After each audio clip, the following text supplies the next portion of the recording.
mbokk asalaamaaleykum dootu leen jàmm ci rajo Futur Média ñu ngi yegg ak yéen ci penco waxtaan nag tey jëm ci li nga xam ne moom mooy tontu bi nga xam ne UMS di kuréel boobee boole magistrat fii ci Sénégal nag tontu nañu ko kii di Ousmane Sonko ne daal kàddu ñu faral di yëkkati di ko teg ci ndoddu juge yi da leen di metti te nag loolee faw mu daal di dakk yoon nag moom rek moo am pouvoir daal wax yenn dossiers yi fan lay mujjee ak niñ ci taxawoo lépp nag jëmaat ci laaj bi jëm ci daal lu ñu wax ne justice di yoon bu Sénégal ndax am na indépendance am déet dañ ci ànd ak suñuy ñaari gan kenn ki di Babacar Ba bu Forum du Justiciable maa ngi lay nuyu Babacar. Dem na du ñàkk mu ñëwaat léegi ñu ngi tam ci ligne bi ak Daouda Mine di watkatu xibaar ñu ràññee ko lool ci yooyu lay laaj jëm ci yoon Daouda maa ngi lay nuyu allo Daouda Mine. oui. maa ngi lay nuyu bu baax. waaw maa ngi lay fay Seydou Nourou. taskatu xibaar nga di yëngu ci wàllu lépp loo xam ne soxal la wàllu yoon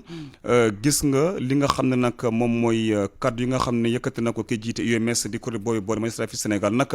ne nag li ñu faral di wax ci juge yi di leen tax faral di jàmbarlu ak ñoom ci yenn yi mu ne nag yoon moom rawatina juge ñoom rek ñoo am prérogative maanaam pouvoir wax yenn dossier fan lay mujj ak taxawaay bu ñu ci war a am lépp nag jëmaat ci laaj indépendance justice ndaxte mun nañu loolee am na am déet. waaw jërëjëf ci question bi dégg naa waa UMS ni nga xamante ne noonu la ñu waxee effectivement ñoom ñi nga xamante ne ñoom ñooy yor dossier yi ñoom rek ñoom ñooy ñi nga xamante ne ñoom ñooy décider en dernier ressort mais dañuy fàttali chaque fois que la justice est rendue au nom du peuple. Et que peuple bi la plupart li nga xamante ne moo ëpp solo ci justice moom mooy perception bi. c'est que même bu fekkee ne da nga ne yow yaa yor dossier bi te yow na nga xamante ne population bi nga xamante ne moom ngay defal li nga xamante ne moom mooy justice boobu moom ngay rendre justice boobu moom si boobu dem na ba jàpp ne justice bi dafa jeng yow sa boobu war nga xoolaat sa doxalin. xoolaat sa doxalin ba nga xamante ne di nga ko doxalee nu nga xamante ne population ba nga xamante moom moo tax ngay jëfee mu mun ci gis boppam te tey jii bu fekkee dañuy toog ñu ne indépendance de la justice. C'est consacré par nos textes mais cette indépendance-là n'est pas totale li tax indépendance boobu sooxee moo di tey même suñuy texte sax ñoom ñoo dem ba nga xamante ne dañu favoriser li nga xamante ne indépendance boobu du am mooy su fekkee ne ba nga xamante ne dañ ne texte yi dafa dem ba nga xamante ne dañ ne exécutif bi ci boppam mën na interférer ci ni nga xamante ne noonu la justice di doxee mais loolu indépendance amut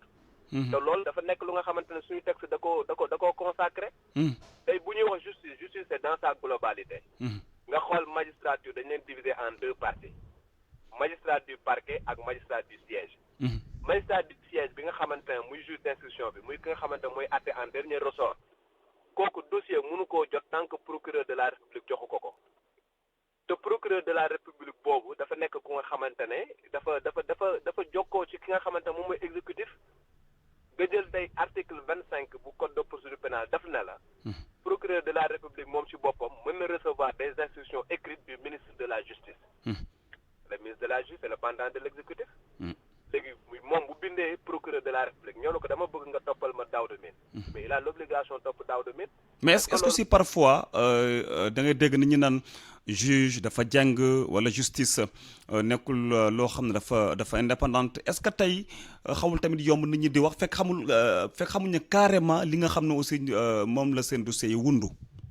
waaw non c'est vrai que nit ñu ci bëri dañuy wax te xamuñu li nga xamante moom moo nekk ci dossier yi. mais tey li nga xamante ne chaque fois dama la wax sànq que ni justice perception moom moo ci ëpp solo. li tax chaque fois gis nga tey da ngay gis par exemple nga def fukki jugement yëpp jaar yoon nga am benn bu nga xamante ne dafa xaw a jàddu koñ xam nga mu nekk lu nga xamante dafay gàkkal lépp lu nga xamante ne moom mooy liggéey bi. mooy tey da ngay gis par exemple ñu ne la ki nga xamante ne moom mooy IGE ki nga xamante ne moom mooy OFNAC ñi nga xamante ne ñoom ñoo nekk Cour des comptes bu ñu paree seeni rapport ñu ngi koy jox président de la république. président de la république moom moo ko war a jébbal procureur war cee ubbi ay enquêtes tey jii gis nga ni dernièrement même waa OFNAC ki nga xamante ne moom moo fa nekk magistrat la nga xamante ne moom moo nekkoon na la ancien doyen du juge Seynabou Ndiaye Diakhaté moom si boppam nee na par exemple am nañ ay kayit yu bëri yu nga xam jébbal nañ ko procureur mais jusqu'à présent gis nañ ni dara aajo ci loolu noonu li koy waral moom mooy lan ki nga xamante moom mooy exécutif nga xam moom lañ jox rapport bi moom mooy choisir lu muy jox procureur pour que mu instruire moom mooy jël yenn dossiers yu nga xamante ne daf koy teg de côté. dégg nañ fi président de la république wax ni am na yenn dossiers yu nga xamante ne bu xamee ne par exemple buñ ko instruire dafay taal dëkk bi wala dafay nangam da ciy teg loxoom. Daouda Babacar Ba ñëwaat na di forum du justiciable Babacar Ba maa ngi lay nuyu. maa ngi lay fay. waaw dégg nga lu Daouda min wax di journaliste doon tamit koo xam ne dafa dañ ko ràññeel lool ci laaj jëm wala soxal yoon yow mi nekk ca forum du justiciable ndax jàpp nga ne kaddu yi nga xam ne UMS yëkkati na ko ne daal gannaaw sax kaddu yi nga xam ne Sonko yëkkati na ko ñu tontu ne critique yeeg défiance yi nga xam ne ñu ngi koy def ci yoon ba ci juge yi ndax jàpp nga ne loolu mën naa tegaat ci taabal gi li ñuy wax indépendance su justice fi Sénégal laata ñu dellu ci Daouda Mine. waaw xam nga il faut que ñu xam benn mbir xam nga damay faral di wax souvent que ni amul benn système judiciaire bu parfait dans le monde c'est-à-dire ça n'existe pas. loolu moo waral tey bu ngeen seetloo bu ñu demee ba ay jamono ñuy entamer ay réformes parce que droit moo demee noonu France bi ñu mujjee réformer seen justice yàggul parce que amul système judiciaire boo xam ne dafa parfait. te boo xoolee également démb Union des magistrats li ñu jàngat te loolu dañ ko yàgg a wax mooy que ni. dafa am lu ñuy wax le bon fonctionnement du service public de la justice c'est-à-dire avant ñuy dugg sax ci question wu indépendance de la justice dafa am ay préalable préalable bi njëkk yi mooy est-ce que déjà tey le bon fonctionnement du service public de la justice nekk na lu effectif ci naka parce que tey boo xoolee la question des lenteurs judiciaires la question tey boo demee nit ki ñu atte ko ba pare mu war a am une décision de justice ñaata fan la ci topp tey boo xoolee nit bu ñu ko defee sous mandat de dépôt est-ce que tey li nga xam ne boo demee suñu code de procédure pénale délai 6 mois bi est-ce que ñoo ngi koy respecté est-ce que tey en matière d'instruction en matière criminelle est-ce que délai wu 2 ans yi nga xam ne tey boo demee au niveau de la France moom la ñu tënk ci juge d'instruction bi fii Sénégal tënkuñu ko donc yooyu mu nekk ay questions yu am solo parce que tey boo xoolee les magistrats encore une fois de plus démb ñoo ngi koy rappelé magistrats yi 510 lañu. sur 17 millions d'habitants. tey boo demee ci dans les cabinets des juges d'instruction boo dem minimum il a 500 dossiers. donc loolu il faut forcément qu'on aille vers des réformes judiciaires. 500 dossiers bëri na lool sax. waaw non il faudrait que ñu dem vers des réformes judiciaires. ci benn juge kese. damay faral di wax souvent que ni Sénégal mooy dëkk bi nga xam ne tey boo jëlee université Cheikh Anta Diop de Dakar chaque année faculté de droit mën na la produire 300 maîtrisards. boo demee UGB tu peux avoir 200 maîtrisards sans compter tey les centres universitaires donc bu dee problème mu ressources humaines amuñu ko. mais est-ce que Babacar est-ce que tey loolu mën nañ ko indiwaat ci indépendance justice ndax yan ni moo mën a waral ba tey justice mënul indépendance wala est-ce que justice vraiment yow jàpp nga ne mu ngi def liggéeyam. xam nga indépendance de la justice il faudrait que aujourd'hui parce que tey bu ñu demee ba dégg nañ ko ci union des magistrats du temps Télico ils avaient fait benn colloque boo xam ne ñoom ci seen jëmi boobu pour la première fois dans l'histoire judiciaire du Sénégal ñoom ñu teg la question de l'indépendance de la justice sur la table. tey boo jëlee au niveau de la perception daa doon mu ngi koy wax léegi te perception dafa am solo. tey les citoyens perception bi ñu am par rapport à la justice c'est une perception qui est très négative parce que dañu jàpp que ni tey justice bi tëddeewul njaaxaanaay. tey au niveau des citoyens perception boobu tey moom moo fa nekk maintenant li ñu war a def mooy il faudrait qu'on travaille à ñu fexe rétablir cette confiance entre le justiciable et la justice. parce que xam nga tey déjà ne serait-ce que des questions de lenteur nga jël nit yóbbu ko kaso mu def 1 an 2 ans le temps que ñu instruire dossier bi mais loolu au niveau de la perception les justiciables lan la yoo justice bi wegguma justice bi xam nga doxul liggéeyam. il faudrait que également tey que les acteurs politiques parce que man dama jàpp que ni bu ñuy wax la question de l'indépendance à chaque fois ñuy wax nu mu tuddati l'indépendance de la justice c'est parce que il y a un homme politique boo xam ne tey moom la ñu topp. donc il faudrait que aujourd'hui les acteurs politiques que ce soit ñu nekk dans la mouvance présidentielle que ñu nekk dans l'opposition également ñoom ñu bañ a affaiblir la justice. parce que aussi il faudrait que ñu xam leen gis nga réew damay faral di wax souvent que ni ponk yëpp mën nañu jeng institution yëpp mën nañu jeng ba mu des li nga xam tey moom mooy justice. très bien bu jeng donc il faudrait que mu bañ a am benn acte de déviance. il faudrait que les acteurs politiques ñoom ñëpp nag ñu bañ a affaiblir la justice ensemble ñu xool exécutif moom aussi mu def de telle sorte que justice dafay travailler dans d'excellentes conditions justice dafay travailler ci méthode yoo xam ne dafay nekk ay méthodes yu transparentes ay méthodes yoo xam ne dañuy bàyyi magistrat yi ñu liggéey ak seen xel. maa ngi ñëwaat ci yow léegi Babacar Ba Daouda Mine dégg nga li mu wax léegi ndax tamit jàppoo ne bu dee li ñuy wax du ma ne am dama ko confirmer mais est-ce que aussi jàpp ñàkk liggéey ci anam yi war maanaam ñàkk am ay jumtuwaay dégg nga léegi nee ne benn juge rek boo mën na yor 500 dossiers ndax jàpp na aussi loolu mun naa war a tax ba justice di am ay gàllankoor ba sax ñeneen jàpp ne dañoo tëddewul njaaxanaay. waaw li mu wax noonu am na parce que tey jii boo xoolee dysfonctionnement yi nga xamante ne moom nga gis ci justice bi moom ngay gis par exemple yeneen services yi loolu boo xoolee suñu administration bi noonu lay demee tey jii boo xoolee yaa ngi wax ay ratio effectivement comme ni mu la ko waxee. tu as 500 magistrats sur 17 millions de population ratio yi sori nañ ko torop. boo jëlee administration pénitentiaire boo demee même ratio yooyu ngay gis nga dem police ak gendarmerie également dysfonctionnement yooyu ngay gis mais je veux dire que loolu noonu ça veut pas dire que dossier yi nga xamante ne jël nga ko téye ko sa loxo doo ci def li nga xamante ne moom moo war nga tëdd ndey na laa ko sa njaaxaanaay. te tey jii lu ci bëri lu nga xamante ne dañ koy ŋàññ lu ci bëri sax du juge du siège yi mi ngi nekk ci juge du parquet interférence bi nga xamante ne moom la ñëpp di ŋàññ exécutif bi ci na laa koy wax ci procureur yi la ci parquet bi la donc man dama jàpp que ne tant que cordon ombilical bi nga xamante ne mu ngi am entre exécutif bi ak procureur yi li ñuy ŋàññ nii dañ koy continuer chaque fois di ko ŋàññe parce que tey jii bu fekkee ne suñu texte dañu consacré que ni les juges du siège dañu am indépendance démb gis nañ le président de l'union des magistrats wax ko ñoo ne bu toog par exemple di discuter suñu indépendance sax warul parce que dafa nekk lu nga xam ne suñuy texte consacré nañ ko te ku ci nekk ci ñun yow yaa war a am xam nga nan la koy wax sax sa matuwaay pour être indépendant maanaam nga jël sa responsabilité ba mu mat sëkk waaw nga jël sa responsabilité ba mu mat sëkk mais la vérité Seydou Nourou mooy juge bi nga xamante ne dafa am indépendance statutaire mënul jox boppam dossier ba tey jii juge d'instruction bi le procureur de la république moom mooy préparé benn kayit bu ñu tudd réquisitoire introductif pour confier ko dossier bu ko confier wul dossier amul dossier juge bi nga xamante moo nekk juge du siège bu ñu ko confier wul dossier amul dossier mënul liggéeyam mënul am indépendance boobu même bu fekkee woon tey jii benn accident wala mu fekkee benn meurtre moom si boppam mënul autosaisir pour jël dossier bi ñëw na man dama koy traité donc tout revient au procureur de la république bi nga xamante ne moom mooy le maître des poursuites moom mooy ñëw poursuivre nit ki wala mu ne man kii du ma ko poursuivre mais kooku noonu dañ ne exécutif bi mooy ki nga xamante ne moom moo koy jox ay ordre exécutif bi mooy ki nga xamante ne mën na ko jox ay instruction donc cordon ombilical boobu tant que dañul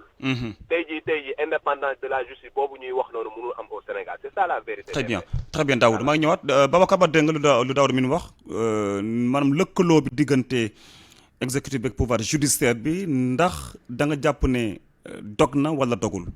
waaw xam nga ñun suñu système effectivement Daouda li mu wax noonu la xam nga suñu système ni mu tëddee dañuy jël ki nga xam tey moom mooy le parquet le procureur le maître des poursuites ñu rattaché ko ci ministère de la justice bokk ci exécutif loolu mooy suñu système maintenant loolu bu fekkente ni option la bu ñu def bu fekkente ni dañu bëgg option boobu dañu war a dem ci ay réformes ñu dindi ko mais man li ma gëm sax mooy parce que xam nga le plus souvent dañ naan bu ñuy wax indépendance de la justice dañ koy natt par rapport ak le magistrat du siège mais bu ñu fàttali également que ni bu ñu jëlee suñu constitution dañ ni le pouvoir judiciaire est indépendant c'est-à-dire on parle du pouvoir judiciaire te le parquet man ma jàpp que ni le parquet fait partie du pouvoir judiciaire donc indépendance boobu ni mu tënkee le magistrat du siège man dama jàpp ne indépendance boobu également noonu la tënkee ki nga xam tey moom mooy le procureur parce que bu ñuy wax le pouvoir judiciaire est indépendant ñu consacré ci suñu charte fondamentale foofu du ñu def distinction entre le magistrat du siège ak ki nga xam tey moom mooy le magistrat buy poursuivre donte nag gis nañ que ni ci pratique bi effectivement magistrat bi magistrat du siège dafa am foo xam ni foofu la jokku mais man dama jàpp ni li gën a am solo encore une fois de plus ñu ngi tuddati Seydou ma di ko wax mooy que ni il faudrait que aujourd'hui ñi nga xam ne tey moom mooy les acteurs de la justice ñoom également l'indépendance bi ñu am c'est indépendance statutaire la donc tey ku ci bëgg a indépendant di nga am sa indépendance absolue maintenant aussi toujours en est-il que il faudrait que encore une fois de plus parce que loolu il faudrait que ñu koy rappeler parce que lu tax ñu koy rappeler mooy amul tey da ngay dem tribunal tey boo demoon ni tribunal di nga gis ñu àttee ay milliers de dossiers yoo xam ne du am coow mais à chaque fois que mu implique un acteur politique da ngay gis que mu am coow foofu aussi il faudrait que les acteurs politiques encore une fois de plus que ce soit ñu nekk dans l'opposition que ñu nekk dans la mouvance présidentielle ñu génn seen loxo ci li nga xamee ni tey noonu la justice di doxee parce que justice nekkul ay fo nekkul ay caaxaan ñun les justiciables bu suñu bët xonkee fenn la ñuy dem moo ci justice mais tey bu ñu toogee parce que tey problème yi am yëpp c'est les acteurs politiques bu ñu toogee dégg ñu naan mouvance présidentielle ñoo ngi dugal seen loxo ci dossiers yi. dégg également l'opposition ñu taxaw di défier ay magistrats di teg ay actes de déviance mais loolu bu ñu sàgganul ñun suñu justice la ñuy affaiblir donc il faudrait que aujourd'hui ñun ñëpp ñu booloo nekk benn say xool lan mooy les failles au niveau de la justice. ñu jëm ko indi saafara yi nag lenn la man dama gëm ni il faut aller vers des réformes judiciaires. te réformes yi wax nañ ko xalaat nañ ko teg nañ ko fi tant que demuñu ci ay réformes parce que le système. encore dama ko wax ci sama njëlbeen kàddu amul benn système judiciaire bu parfait. amul ça n'existe pas dans le monde. da ngay dem di gis ay failles nga ni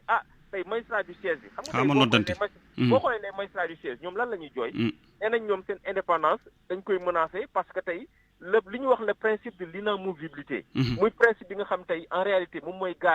garantir l'indépendance du magistrat du siège. ñoom nee nañ tey seen principe boobu dañ koy dévier. parce que tey boo demee ci juridiction yi ñoom au lieu que ñu leen di affecté comme ay titulaires dañ leen di affecté comme ay intérimaires te koo xam ne da ngay assurer intérim mais à tout moment mën nañ la fa jëlee. donc kon da ngay gis que ni. principe bi nga xam tey mooy garantir seen indépendance. ñoo ngi koy loolu donc il faudrait que ensemble. qu'on aille vers des réformes pour que ñun ñëpp nous avons intérêt. te foofu laay wax. et puis c'est un appel que je lance. ñun ñëpp tous les Sénégalais. nous avons intérêt à ce que ñu am une justice qui est forte. parce que bis bu ñu caaxaanee bu suñu justice bi ñu koy affaiblir. je pense que ni ñun ñooy ressentir li nga xam te mooy les pots cassés. mu ngoog Babacar Ba ñu joxaat kaddu gu mu ñu sax Daouda Mine ñaari simili rek moo ñu dese xam naa dina gàttal Daouda yàgg nañu wax ay coppite lëkkaloo diggante pouvoir exécutif ak pouvoir judiciaire bi ndax jàpp nga tey dog buum boobu dina yomb. non volonté politique lay laaj. parce que comme nu mu ko waxee. tey jii bu fekkee ne dañ ne indépendance de la justice dafa nekk lu nga xamante ne c'est consacré par les textes mais textes yi ci boppam na lay ko sax dog bu mu gàcce boobu consacré wuñ ko parce que dama laa wax léegi que ne article 25 boo demee article 25 bu code de procédure pénale daf ne le ministre de la justice mën na jox ay instructions écrites au procureur de la république te bu ko joxee il a l'obligation mu jëfee ko donc tey ki nga xamante ne am na possibilité jox lay instruction non ma tax nga dégg ñu principe bi ñuy wax naan la plume est serve il suffit tout simplement que ministre de la justice daal di bind procureur de la république ñëw na ko dama bëgg nga doxalee nii wala nga doxalee ne ci benn dossier il a l'obligation de le faire donc loolu noonu moom mooy li nga xamante ne mooy li favoriser wul li nga xamante moom mooy indépendance boobu même bu fekkee dans le principe dañ ne les juges sont indépendants mais les procureurs ne sont pas indépendants pour dire la vérité parce que dafa am tout simplement benn principe bu nga xamante ne moom moo leen tënk maintenant il faut que ñu am volonté politique mu ñu dindi réforme boobu ñu mun koo dindi beneen bi mu la wax léegi ne tey carrière magistrat yëpp c'est géré par le conseil supérieur de la magistrature conseil supérieur de la magistrature président de la république moom moo ko présider vice-président bi ministre de la justice la et que tey affectation magistrat yëpp mu nekk magistrat du siège mu nekk magistrat du parquet le ministre de la justice moom moo koy préparé mais ki nga xamante ne moom moo ëmb quand même sa sànqal mais day ëmb sa sutura donc loolu noonu moom mooy la difficulté majeure bu ñu bëggee véritablement ñu am indépendance dans toute sa globalité il faut impérativement que ñu réformer suñuy texte permettre juge na lekk su juge yi ñu am les moyens de leur indépendance nga xamante ne du ñu dépendre ci benn exécutif à part de ce moment là bu ñu deful li leen warul ñu wax leen ne amul leen benn moyen ñàkk def li nga xamante war leen parce que textes yi permettre nañ mais actuellement ni au moment où je te parle textes yi permettre sa indépendance boobu mu nekk une indépendance effective jërëjëf mu ngoog jaajëf Daouda Mine di journaliste doon tamit ku xarañ lool ci laaj yi jëm ci wàllu yoon jaajëf Daouda jërëjëf waay sama waaje jërëjëf Daouda merci beaucoup Babacar Ba yow it jaajëf vraiment bëggoon naa ci sànni benn baat rek waaw benn minute wala ñetti seconde waaw gis nga conseil supérieur de la magistrature boobu dama jàpp que ni li nga xam te moom mooy la force de proposition parce que bu ñuy def nomination c'est le ministre de la justice qui fait les propositions léegi force de proposition yi nañ ko jël ñu jagleel ko magistrat yi ñu ne magistrat yi yéen léegi di leen proposer ñoom bu ñu proposer ñu dem ci ministre bi ñun après ñu mën ko valider donc force de proposition yi nañ leen ko jox ba pare les magistrats élus par leur pair dañu yokk nombre bi parce que ñoom dañu tuuti parce que magistrat de droit yi nekk ci juridiction ñoom ñoo leen ëpp jaajëf merci beaucoup Babacar Ba bu forum du justiciable jaajëf moo ko jàng jëf dañu ubbiante rek ci diiru juróom-ñaari simili ku yëkkati kàddu boo mën a sax def benn simili baax na ndax juróom-ñaari simili kese mooñ dese asalaamaaleykum bu dem na kenn ku nekk ci antenne ñu ngi lay ziar sëñ bi waaw maa ngi lay ziar bu baax ku delloo ziar bu baax di ñaanal yàlla fanu gudd ak wér jërëjëf di ko ñaanal ñu ngi ko seqal rajo bi yëpp di ñaan yàlla rajo bi jëm kanam amiin ak ki nga xam ne mooy rajo bi di Youssou Ndour yàlla may ko gën ko may ndam ci loolu muy liggéey ñu bokk lépp incha allah tabarakallah léegi dama am jaaxle ci Sénégal ndax li ma gis daal mooy dama gis ni daal Sénégal daa mel ni amul bopp ndax fenn fu ne la waay di jóge di wax la waay jóge di def lu neex waay wax lu neex waay def ah bu ñu demee ba ne ba ñu bëgg a xam ne daa mel ne amatul njiit day daal di metti lool ci ñi nga xam ne ñoom ñu àgg fenn fii ndax ñiy jàdd daa am ñu leen war a wàññi ñi nga xam ne ñoo war a wàññi dañoo war a jub mën a wàññi ñi ci ginnaaw ndax réew loolu moo koy doxal ndax bu fekkee ni ñii dañu ni justice bi awuñu yoon ñi nga xam ñoom dañu war a atte koo ci atte mu ne defuñu la ñu war a def léegi kon fan la réew mi jëm ñiy atte bu ñu leen wóolootul léegi réew mi fu mu jëm waaw doy na waar day daal di doy war ndax ñuy atte ñooñu ñoo fi bàyyi ñi jub ñoo fi bàyyi ñi dëng ndax ñi dëng ñuy atte ñoo leen war a atte teg leen ci yoon bu ñu nee ñooñu amatul réew mi day daal di tax suuf de day daal di tax suuf te boo ko seetee ba seet ko dafa mel ni ñaari dana moo am ci Sénégal léegi fii maa ngi jégalu nag ngeen baal ma ko jërëjëf merci beaucoup wax ji gàtt na noonu tax laa ko bëggee nu ma gën a gàttee rek ma gën a baax ndax ñu war dugg bëgg nañu asalaamaaleykum bu dem na keneen ku nekkal ci ñu Abdou waaleykum salaam ñu ngi lay ziar Seydou Nourou ana mbaɗɗa jam tan alhamdulillah ay bisimilla maa ngi lay nuyu baax di nuyu mbokk auditeur rajo Futurs Médias ñëpp jërëjëf gis nga Seydou man Sénégal leen def maa xaw a jaaxal muy lan ndaxte loo xamante ne ñëpp ñoo ko bokk ba pare ñii di taxaw di ko diingat man mënuma comprendre loolu ndax gis nga mbiru yoon waruñ ko diingat te ñi ci nekk dañ leen war ñu nekk bàyyi leen ñu nekk à l'aise ñu bañ nekk fi di leen critiquer di leen demee nii demeewul nii koo xamante ne yow bu soo bu xonke foofu ngay dem kooku dañ kaa war a may respect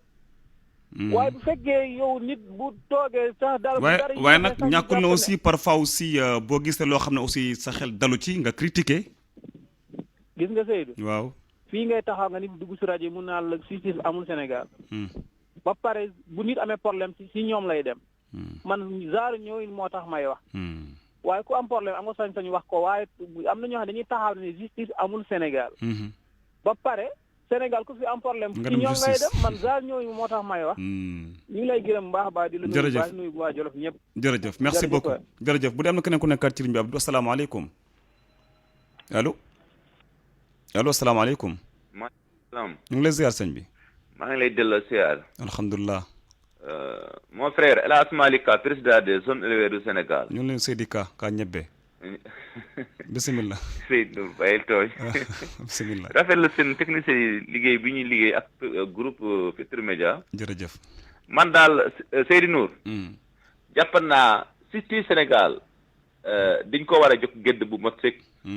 waaw parce que damay dégg nit yi ñu ne justice day indépendant man nag jàpp ma loolu li ma jàpp mooy nit biir si boppam mooy indépendant day mënuñ jàpp ay justice bu attee nit ku mel na kilifa diine wala kilifa aada magistrat boobu ñu jël ñu yóbbu ko fenn dañ leen war a bay ñoom ñu yëm si wàllu yoon liggéey seen liggéey beneen bi mënuma d'accord ak ay woy wala ak ay bandi jàpp ay magistrat di leen saag di leen wax lu ñaaw loolu sénégalais yëpp kanaa ñoom bëgguñu falu ëllëg boo bëggee jiiti réew ba pare yow ngay taxaw di saaga justice bi nga wax justice bi lu ñaaw te boo amee problème foofu ngay dem di saaga nit yi nga mel na yow yaa moom nit yi waaye il faut ñu arrêter loolu waaye jërëjëf di leen féliciter nag merci beaucoup jërëjëf Abdou Thiam am na keneen waaw asalaamaaleykum waaleykum salaam wa rahmatulah. ñu la ziar. Seydou Nourou di leen nuyu Futurs Médias. jërëjëf. waaw di leen jaale wax dëgg yàlla ndate. jërëjëf yal na ko yàlla xaare àjjana. jërëjëf. waaw di ko jaale tamit président Youssou Ndour ak ñëpp daal man daal li nga xam dama ko ciy wax mooy. xam nga wax dëgg yàlla nañu waxante li nga xam ne moo fi am. gis nga justice bi amul benn problème bu nga xamante ni mën nañu di ko attaqué. ay def ci naka su dul noonu di attaqué justice bi. parce que di ko daal ci ministre de la justice. Malick Sall. amul benn problème boo xamante ne bii fekk na foofu si ministère de la justice te réglé wu ko mais nag xam nga seulement di attaqué avocat yi magistrat yeeg yooyu. est-ce que loolu leer na la yow. non lu ma xam la parce que comme ni nga ko xamee laa ko xamee parce que ku ne Sénégalais yi xam nañ ci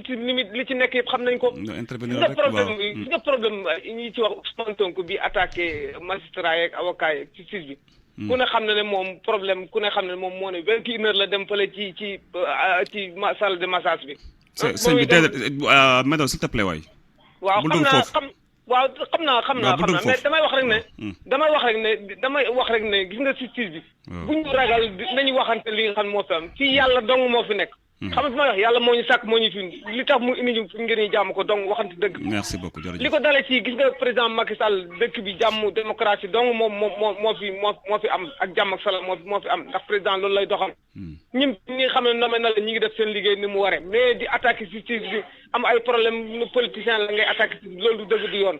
gis nga yoon ñëpp la fi nekkal lépp dossier bu fi am dañ ko atte amul politique nekku ci. waaw yow bu la attaqué kenn dañ ko atte ci yoon. baax na jërëjëf loolu moom lu leer nañ la daal jërëjëf. merci jërëjëf bu dem na keneen ku nekk yow bu la attaqué kenn am na keneen asalaamaaleykum allo. oui. ñu ngi lay ziar. salaamaaleykum. waaleykum salaam. allo. oui allo. ñu ngi lay ziar waaw maa ngi dégg bu baax. waaw c'est Moustapha Dieng depuis. allo Moustapha Dieng. Moustapha Dieng depuis Kaolack waaw. ana waa Kaolack. waaye ñu ngi sant yàlla bu baax. yàlla sant yàgg bisimilah. waaw au fait man de suma intervention par rapport à la justice l'indépendance de la justice li ma ci wax rek mooy dama wax ne Sénégal tey fi mu toll. nit ñi war nañu am plus de respect de considération par rapport à la justice sénégalaise. parce que nag aussi mënuñ nekk ci réew moo xam ne dañu chaque jour bu ñu xëyee rek ñuy ñaañi justice bi. ñu ngi saaga justice bi ñu ngi dëkkal justice bu ñaaw loolu dafa rafetul ci dëkk bu mel ni Sénégal. dama wax ne tey et puis ñi koy manipuler ñëpp ils sont aspirés à être des dirigeants demain. te tey mënoo ne dama bëgg a jiite suba ba pare tey li fi nekk ma koy ñaañi di ko xas di génn nit ñi wala may monter la population par rapport à la justice. ëllëg justice boobu nga bëgg ne da nga leen bëgg a diriger da nga bëgg a diriger population boobu dafay am problème. man ma jàpp ne Sénégal tey nit ñi war nañ gën a am considération suñu homme de tenue yi. am ko ci justice bi pour que ñu am un pays stable. Sénégal dafa war a am stabilité. c'est important. ñun foofu lañ toll les conditions de vie du Sénégal sont trop difficiles. bon tey stabilité lañ soxla. ak jàmm ba pare nit ñi mën a wuti lu ñu am dëgg yóbbu seen kër yi. surtout. man loolu laa jàpp mais fi mu ne nii daal vraiment je pense il faut que ñu ce débat de non indépendant de la justice. parce que ça nous coûte rien du tout. day tàngal ay xol day yëkkati ay fitna te réew mi ci xalaat fitna fi ñu toll li ñu soxla mooy stabilité nit ñi wuti luñ am parce que réew adduna bi ci boppam moo jafe jërëjëf loolu daal vraiment mooy sama participation may wax ne il faut que vraiment que ñun nit ñi dalal seen xol yi dalal seen xel yi ñu xam ne Sénégal ñoo ko bokk mënuñ koo xar ñaar nañ ko fexe ba buñ ko taal parce que buñ ko taal ñun ñoo perte jërëjëf merci beaucoup jërëjëf di nuyu waa Kaolack yi bu dem na keneen ku nekkaat ci ligne bi ab duñu jël ko salaamaaleykum Seydou Nour waaw Ousmane Dem Porosanti Gabon ana waa Gabon ñu ngi si jàmm alhamdulilah macha allah. bisimilah. ma ne Seydou Nour. li fi nekk nañ ko wax. ñu si gën a bëri kenn rek moo fi ŋàññi justice. lu journaliste yi ñëpp ñeme ku ñu ñemewul. nañ ko wax te dee journaliste yu bëri dañoo perdre à cause de lii ñu bëri ñemuñu wax waxam bu ñu waxee waxam gars yi saagale ci réseaux sociaux yi wala gars yi dem seen kër yi ñu bëri dañoo ragal. kenn waxal ci justice bi. loolu laay wax ni. te loolu mooy lu am nit mënoo yor sa micro di saaga justice ku saaga justice dafa saaga Sénégal yëpp di ŋàññi justice 24 heures sur 24 bu la neexee 1 2 3 nga saaga justice suñ ma wooyee du ma ñëw su ma defee du ma laa te analyse journaliste yëpp kenn ñemewul joxoñ baaraam ñu ne kii la wala kaala ñoom ñëpp ragal. déedéet lan la ñu ragal ci kenn nit. déedéet ñëpp ragaluñu de ñëpp ragaluñu wax nga dina neex déedéet. dañoo ragal Seydou Nour. waaw loolu nga yaakaar yow loolu nga yaakaar da nga réeree mbir rek bu dem keneen ku nekkaat ci ligne bi Abdou Thiam jël ko salaamaaleykum. salaamaaleykum. waaw maa ngi lay ziar. Abdou Thiam. Seydou Nour waaw maa ngi lay ziar.